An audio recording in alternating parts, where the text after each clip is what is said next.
একটি অনিবার্য সত্য যে হাসি কিংবা কান্না, আনন্দ কিংবা বেদনা, আমাদেরকে মরে যেতে হবে, আমাদেরকে মৃত্যুবরণ করতে হবে।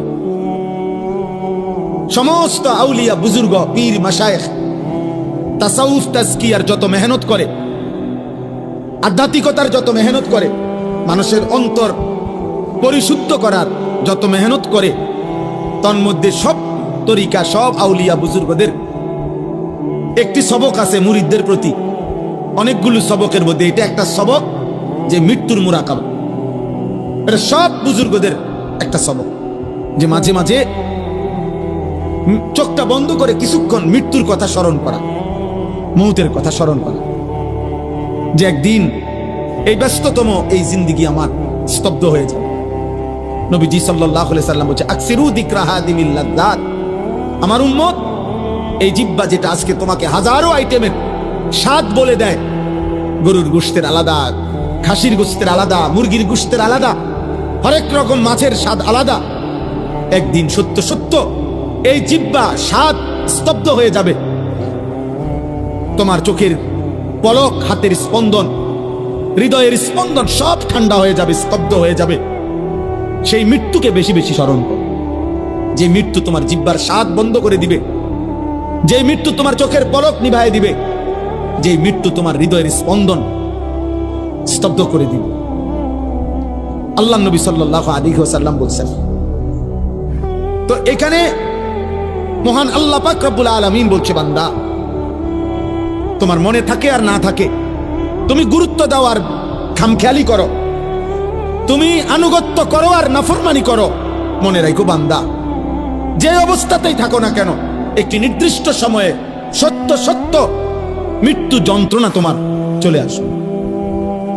প্রত্যেক মানুষের, আমার ভাই, আমি দেরি করবো না, অল্প সময়, তর্জমা বলতে বেশিক্ষণ লাগবে না, এই মূল কথাটা বুঝাইতে চাইছি। প্রত্যেক মানুষ মনে রাখতে হবে, এক নাম্বার তো আমরা মৃত্যুবরণ করব, দুই নাম্বার হলো মৃত্যুর পূর্ব মুহূর্তে, মৃত্যুর পূর্বক্ষণে, ইমানদার হোক আর নাফরমান হোক, নবী হোক আর রাসূল হোক, আর শ্রেষ্ঠ কাফের হোক, মুশরিক হোক, প্রত্যেককেই সাকরাতুল মাউত, মৃত্যুর যন্ত্রণা ভোগ করতে হবে। ওয়াজাআত সাকরাতুল মাউত, সমস্ত মাখলুকের মৃত্যুর পূর্ব মুহূর্তে মৃত্যুর যন্ত্রণা হয়, এটাকে সাকরাতুল মাউত বলে, সাকরাতুল মাউত বলে।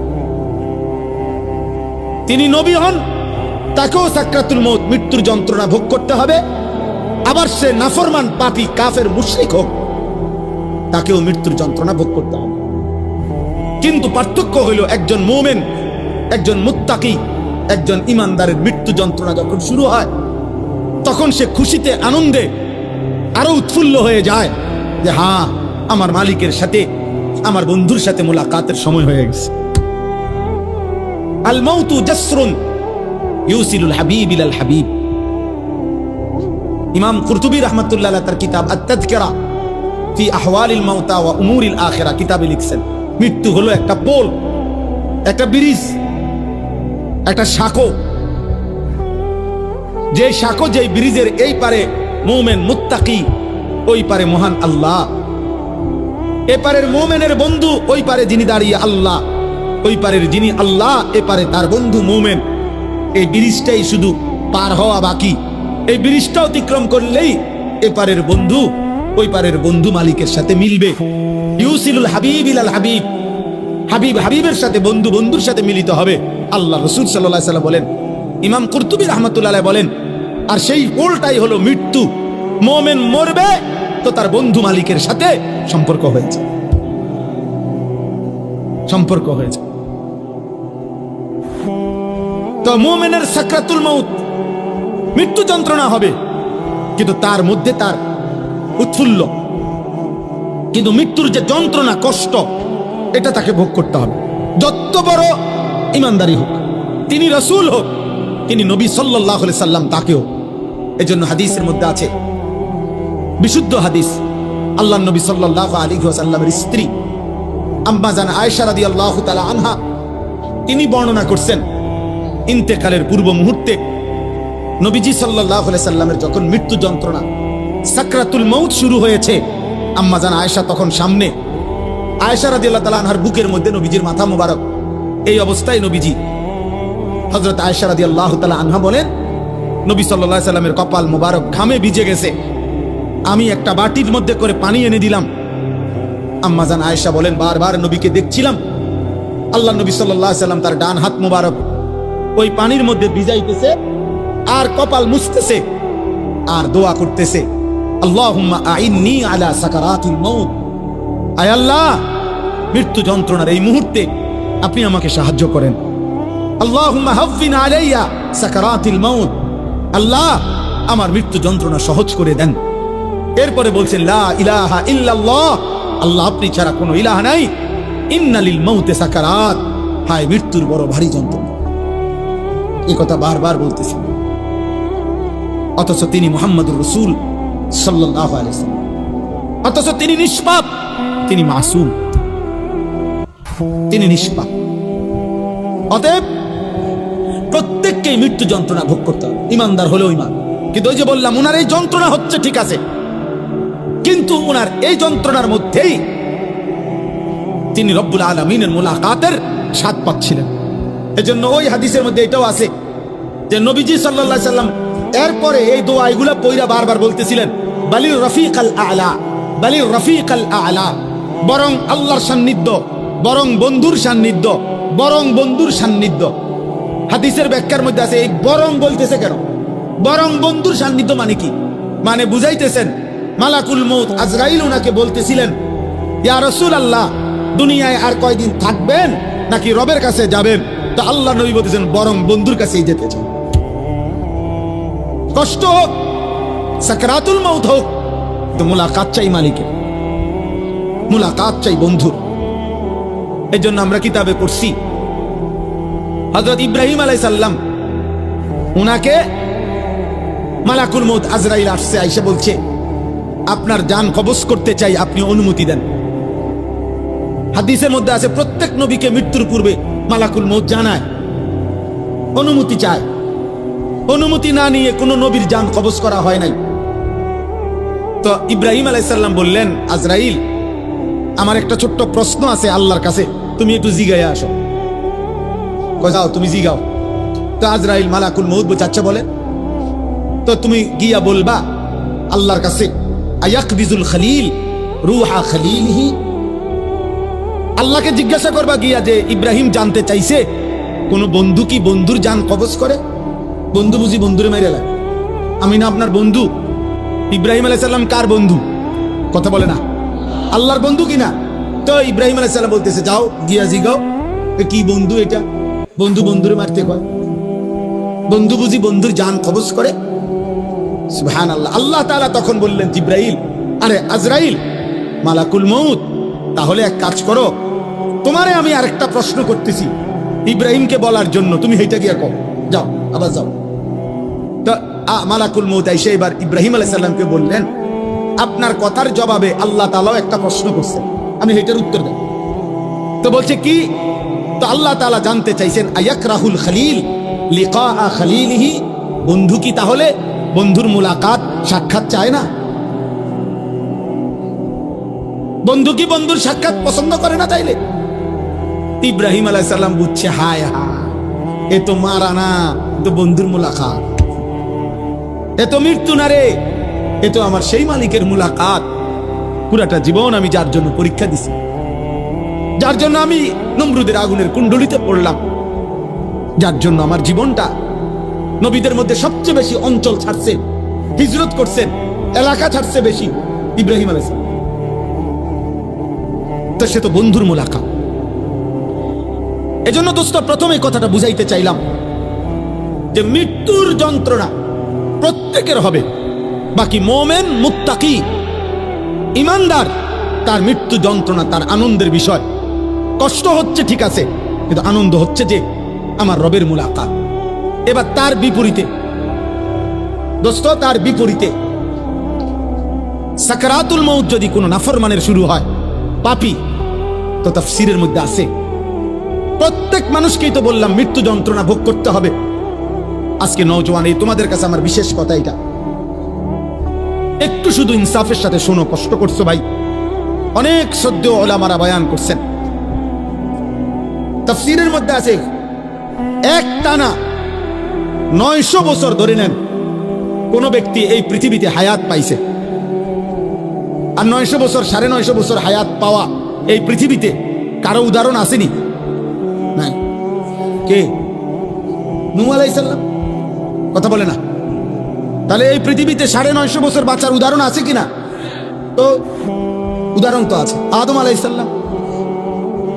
তাহলে এই জন্য বললাম, কেউ যদি 900 বছর একটানা পৃথিবীতে হায়াত পায়, দোস্ত মনোযোগ দিয়ে কথাটা শোনো, কিন্তু এই 900 বছর সে আল্লাহর নাফরমানি করছে, কিন্তু 1 সেকেন্ডের জন্য 900 বছরের দুনিয়ার হায়াতে কোনোদিন কোনো দুঃখ, কষ্ট, যন্ত্রণা, বেদনা পায় নাই, একটা সুইয়ের আঘাত লাগে নাই, একটা কাঁটার আঘাত লাগে নাই। সে হাসি খুশি, আনন্দ ফুর্তি, এই মৌজ করে এই জীবনটা চলছে। নাচ গান, নারী, ছবি, জিনা, ব্যভিচার, মদ, জুয়া, চুরি, ডাকাতি, সুদ, ঘুষ, বেহায়াপনা, বেলেল্লাপনা, যা মন চায় তাই করছে, কিন্তু কোনোদিন কষ্ট পায় নাই। ধরে নাও, মানে ধরে নিচ্ছি যে কোনোদিন এর কারণে সে দুনিয়ার হায়াতে কোনোদিন 1 সেকেন্ডের ব্যথা পায় নাই, কোনো কষ্ট হয় নাই। খোদার কসম তাফসীরে লিখছে, এই 900 বছরের নাফরমান জীবনে যে কোনোদিন কোনো দুঃখ দেখে নাই, মৃত্যুর যন্ত্রণা তার যখন শুরু হবে, সাকরাতুল মাউত, আল্লাহর কসম বাপ, 1 সেকেন্ডের মৃত্যু যন্ত্রণা, খোদার কসম এই ছেলেরা তারে 900 বছরের সুখ আর আনন্দ 1 সেকেন্ডে ভুলায়।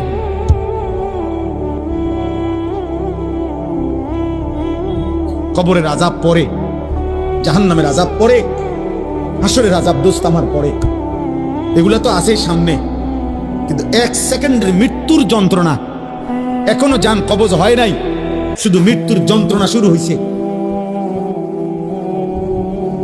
নাফরমান 1 সেকেন্ডের মৃত্যু যন্ত্রণায় 1000 বছরের আনন্দ ভুলে যাবে। আর কোনোদিন মনে পড়বে না তার যে জীবনে সে কোনোদিন সুখ দেখছে কিনা, সুখ দেখেছে কিনা।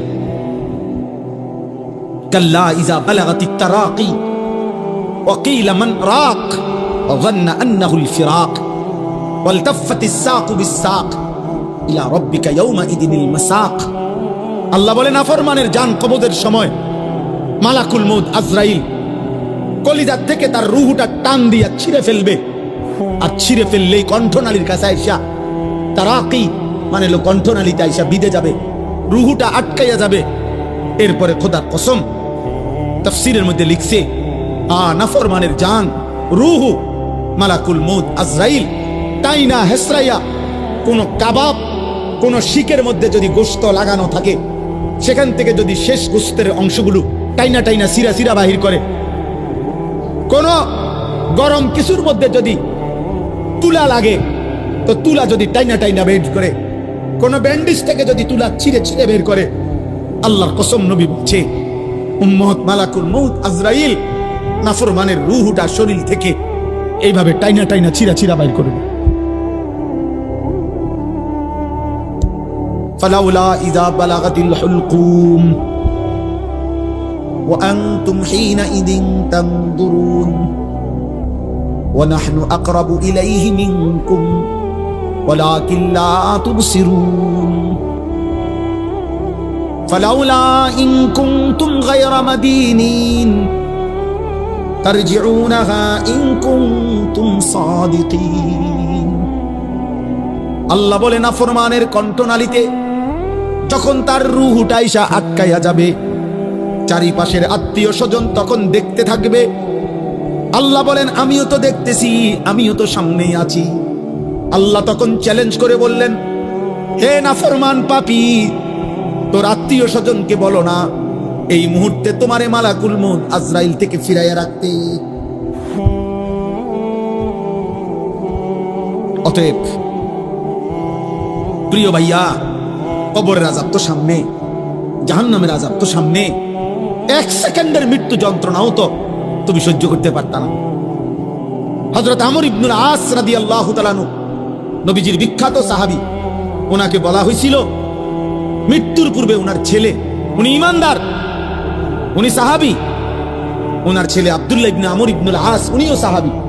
ছেলে বলতেছিলেন মৃত্যুর পূর্বে, আব্বা আপনার কাছে এই মুহূর্তে, শেষ মুহূর্তে মৃত্যু যন্ত্রণা কেমন মনে হইতেছে? প্রিয় ভাই শোনো, হযরত আমর ইবনুল আস বলছেন, ইয়া বুনাইয়া কাআন্না জিবালাদ দুনিয়া আলা সাদরি ওয়া কাআন্নী আতানাফাসু মিন সাকবিল ইবরা। এই কিতাব আমার কাছে গাড়িতে আছে। ওয়া জাআত সাকরাতুল মাউত বিল হক, এটাই কিতাবের নাম। আমার কাছে একটা আরবি কিতাব আছে, এই কিতাবের নামে এটা, এই কিতাবে লিখছে। হযরত আমর ইবনে আস বলে, পুত, এই বাপ সন্তানকে বলছে, বাবা রে, আমার মনে হচ্ছে কাআন্না জিবালাদ দুনিয়া, দুনিয়ার সমস্ত পাহাড়গুলো আমার বুকে চাপ দিয়ে রাখছে। কাআন্না জিবালাদ দুনিয়া আলা সাদরি, মৃত্যু যন্ত্রণা আমার মনে হচ্ছে দুনিয়ার পাহাড়গুলো আমার বুকে চাপ দিয়ে রাখছে রে ফুল। ওয়া কাআন্নী আতানাফাসু মিন সাকবিল ইবরা, আর আমি যেন এই পাহাড় চাপা অবস্থায় আমি যেন সুইয়ের ছিদ্র দিয়া, সাকবিল ইবরা, সুইয়ের ছিদ্র দিয়ে আমি যেন একটু একটু নিঃশ্বাস নিতেছি। আমার ছেলেরা, আমার কিশোর, আমার নওজোয়ান, আমার 16 বছরের সন্তান, এত অল্প বয়সে তুমি এত গুনাহ, এত নাফরমানি কেমনে করছো বাপ? তুমি কেমনে সহ্য করবে বাবা? আমার 16 বছরের সন্তান আছে। আমার প্রথম সন্তানের বয়স 16 বছর বরাবর। এই জন্য 16 বছর বয়সী ছেলে তুমি আমার সন্তান।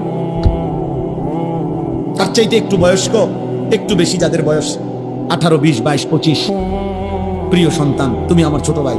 তুমি বলো, গত 365 দিনে তোমরা কোনদিন যারা ফজরের নামাজ পড়ো নাই, আমার সন্তান, কেমনে তুমি মৃত্যুর এই যন্ত্রণা সহ্য করো? বলো।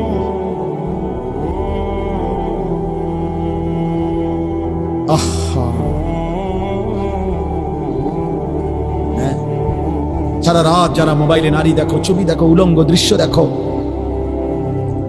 এত নারী, এত ছবি, এত জিনা, এত বেবিচার, এত অসভ্যতা, নিজের হাত যারা নিজের লজ্জাস্থানে গুনাহের কাজে ব্যবহার করছো, কি করছো বাপ? আমি যে এর চাইতে বেশি আর বলতে পারছি না। আমি যদি একলা পাইতাম যুবক তোমারে, আমি একলা আরো অনেক কিছু বলতাম। আমার উস্তাদ বসা, মুরব্বী বসা, ওলামা বসা, বয়স্ক বসা, আমার জিন্দিগির ফিকির এটা, আমার রাত দিনের মেহনত এটা, মানে কিশোর নওজোয়ান ফিরবে। বলো ভাইয়া, তোমরা কি হিসাবে? অগণিত ছেলের চেহারা দেখলেই বোঝা যায় বাপ, আজকের সারা দিনে যারা এক ওয়াক্ত নামাজ পড়ো নাই, হায় মুসলমানের সন্তান, কেমনে পারলাম? তুমি কি মরবা না? তুমি কি কবরে যাইবা না বাপ? এই পৃথিবীর কত রাজা বাদশাহ কবরে চলে গেছে, তুমি কি কোনোদিন কবরস্থান দেখো নাই? তুমি কারো জানাজা পড়ো নাই? তুমি কি কোনো মানুষের লাশ দেখো নাই? আমি 5 দিন আগে আমার জ্যাঠার সাথে কথা বলে আসছি বাড়িতে, খোঁজ খবর নিছি। 5 দিন পরে আমার জ্যাঠা মারা গেছে। আমি জ্যাঠার দিকে তাকাইয়া বাড়িতে গিয়া দেখছি এই সেই মানুষটা যার সাথে আমি কথা বলছি, উনি নাই, চুপ হয়ে গেছে, হাত নড়ে না, পাও নড়ে না। আমি জানাজা পড়াইছি আমার জ্যাঠার, তো জানাজার আগে আমি আমার জ্যাঠার কবরটা খালি, তখন কবরে রাখে নাই। আমি কবরের দিকে তাকাইয়া অনেকক্ষণ, 8-10 মিনিট হইব, আমার বাবার কবরের পাশে আমার জ্যাঠার কবর। আমার আব্বা আগে ইন্তেকাল করছে। আমার জ্যাঠার কবরের দিকে তাকাইয়া অনেকক্ষণ খালি কবরের দিকে তাকাইয়া ছিলাম। তাকাইয়া আমার মনে হইল কবর যেন আমারে ডাক দিয়ে বলছে, আনিস, আমার কাছ থেকে 1 মুঠ মাটি দিছিলাম আমি তোমার জ্যাঠারে বানাইবার জন্য, আজ আমার মাটি আমি ফেরত নিলাম।